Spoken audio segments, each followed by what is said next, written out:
With 14 furnaces collectively, the glass packaging industry employs over 26,000 staff.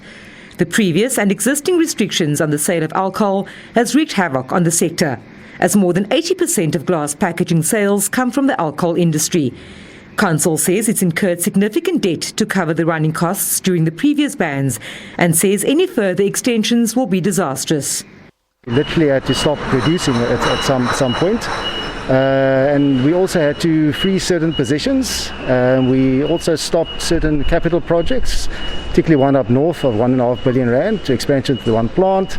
And the most recent one that started a month or so ago, we've continued producing because we come out of a peak period where we have very low stock levels. So I can call it, we're in a little bit of a honeymoon period, which allows us to build some stock, which we are doing at the moment. Our customers are in the same position, the bigger customers. Unfortunately, that would come to an end should the ban go beyond the 15th of February. Consol employs 2,000 staff, 550 here at this plant in Bellville. While it's managed to retain workers at this stage, the threat of potential job losses loom large. The big risk is that you cannot stop a glass factory, like you cannot switch off a tap like you will do with filling a beer or wine.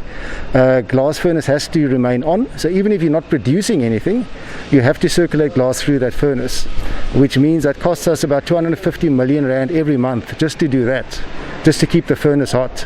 If you cannot do that, in other words, you run out of cash, you have to stop that furnace and you literally break it down, which means it takes you up to a year and a half before you can start producing again. Provincial authority says it's made submissions to national government to relax the alcohol ban in an effort to prevent a further economic bloodbath.